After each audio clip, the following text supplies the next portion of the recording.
Hello everyone, welcome to my channel. నేనైతే ఈరోజు క్రిస్పీగా తెలంగాణ స్టైల్లో సర్వపిండి సింపుల్ ఇంగ్రీడియంట్స్తో ఎలా చేయాలో చూపిస్తున్నాను. దానికోసం బియ్యం పిండిని తీసుకొని అందులో కొంచెం కారం, ఉప్పునైతే యాడ్ చేసుకున్నాను. టేస్ట్ బాగా రావాలి అంటే కొద్దిగా నువ్వులు అయితే యాడ్ చేసుకోవాలి మనం.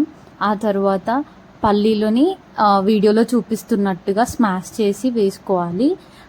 తర్వాత కరివేపాకునైతే నేను యాడ్ చేసుకున్నాను.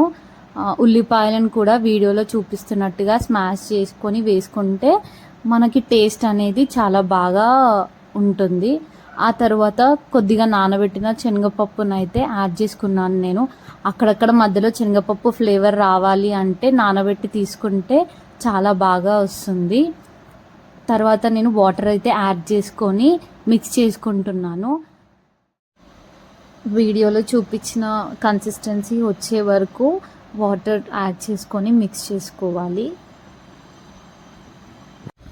ఆ తర్వాత ఒక గిన్నెను తీసుకొని దానికి ఆయిల్ అయితే అప్లై చేసుకొని మనం కలిపి పెట్టుకున్న పిండిని వీడియోలో చూపిస్తున్నట్టుగా పల్చగా అప్లై చేసుకోవాలి.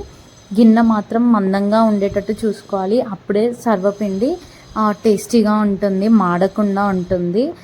మనం అప్లై చేసుకునేటప్పుడు పల్చగా పెట్టుకోవడానికి ట్రై చేయాలి. అప్పుడే సర్వపిండి క్రిస్పీగా టేస్టీగా చాలా బాగా వస్తుంది. ఆ తర్వాత గ్యాస్ పైన పెట్టుకొని మూత అయితే పెట్టుకొని ఒక 7 to 8 minutes అయితే టైం పడుతుంది పిండి మొత్తం ఉడకడానికి. ఆ తర్వాత బ్రౌన్ కలర్ వచ్చేంత వరకు మనమైతే గ్యాస్ పైనే ఉంచుకోవాలి. అంతే, క్రిస్పీ అయిన సర్వపిండి రెడీ.